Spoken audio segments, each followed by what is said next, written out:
Hello everyone, welcome to StraightA. Dawson here, back in another video here today, and we are going to be talking about the UFL. For the final time, I won't do a video after the championship because I feel like this is going to be pretty cookie cutter. I don't think there's going to be a whole lot of conversation. We can talk about it a little bit from next year or whatever, but I'm not really going to cover the Stallions versus the Brahmas too much. And maybe I don't know. We'll figure out something. Maybe we'll talk about it a little bit, but we'll figure it out. But I'll be talking about the previous two games in the playoffs, as well as the Stallions versus the Brahmas game, and my expectations going forward with that. Before we get started, please leave a like down below, subscribe to the channel if you have not already, and of course comment any suggestions for future videos below. Without further ado, let's get right into the video. So I'm not going to bore y'all too much with all of this about the Michigan Panthers and Stallions. What I'm going to tell you is that these games for the playoffs were kind of disappointing. I wasn't too excited watching these. Kind of was reviewing some of the stats for it, and reviewing some of the highlights for it.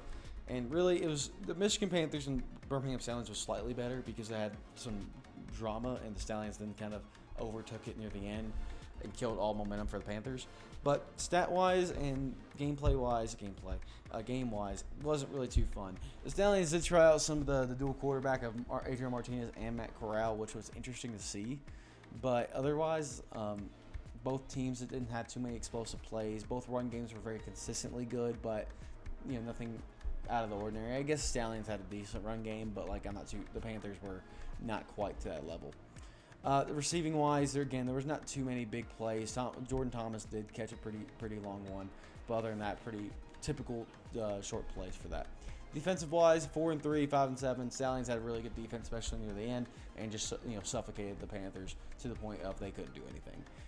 So very unfortunate for the Panthers, but it's pretty much that kind of looking that way. Stallions were too explosive, while the Panthers were more kind of in the average category, and it's just going to be rough for them to actually get any momentum for the game. Then we look at the team that I think everybody was judging me. Everybody was like, the Battlehawks are going to do well, and I'm not saying they didn't or they couldn't.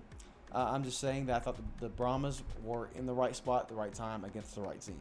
I think everything turned right for the Brahmas, and I think that's what they needed to win this game. The Battlehawks have just lost momentum. They didn't have the greatest run game in the world leading up to this. A.J. McCarron was doing all right, but not anything amazing. And the rushing game from the Brahmas was leading up to be so fucking good with their dual threat of the quarterback, or sorry, not quarterback, their two running backs. And I was very excited to see what the Brahmas were able to do. And this game, in that aspect of the run game from the Brahmas, was so much fun. Seeing the Brahmas slowly attrition it out was really cool. Battlehawks, they tried some impressive plays, but they just could not land anything. Nobody really stood out in either team in terms of receiving. Anthony McFarland, John Lovett, fucking killed out there with their dual threat action of running. Then we have about 4 sacks, 9 tackles for loss, not interceptions, and 1 sack, 3 tackles for loss from the Battlehawks. I mean, Brahmas across the board were doing very good. And honestly, they did so good, they had me kind of convinced they're actually going to put up a decent fight against the Stallions.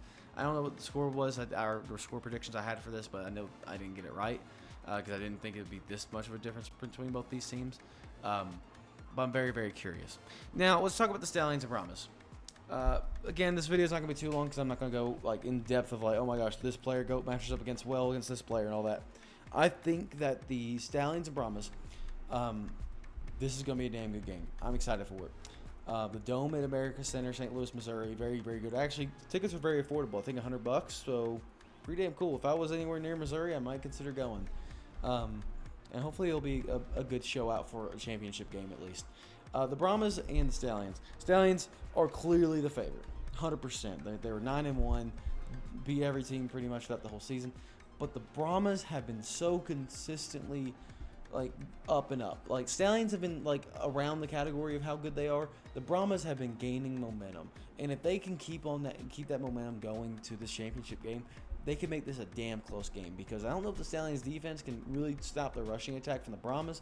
Then again, the Stallions have a consistently overwhelmingly defense, while their run game is nothing to be shy about. Neither passing game is going to be too much shy about, and neither one of these teams have a home field advantage.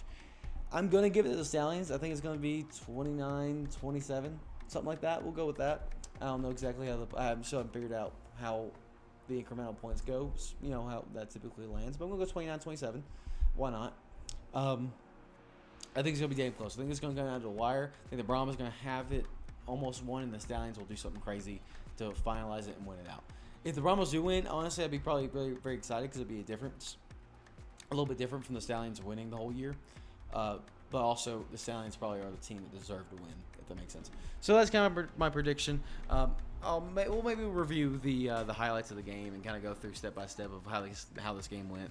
I'm very curious, but the UFL this season, I'm glad it existed. I'm glad, for one, I got more coverage on it. I got to kind of test out some things for, going into the NFL season, and I hope this actually helps and strengthens the football community, both in the college level and the professional level, seeing more players get on more action. Hopefully that this doesn't see a big flop, because I know a lot of the tickets didn't sell very well for some of these teams, or actually all the teams pretty much. So I really, really hope that this actually breeds into a great second season for the UFL. Hope you guys enjoyed the video. Please like down below, subscribe to the channel if you haven't already, and I'll see you guys in the next one. See y'all out of here.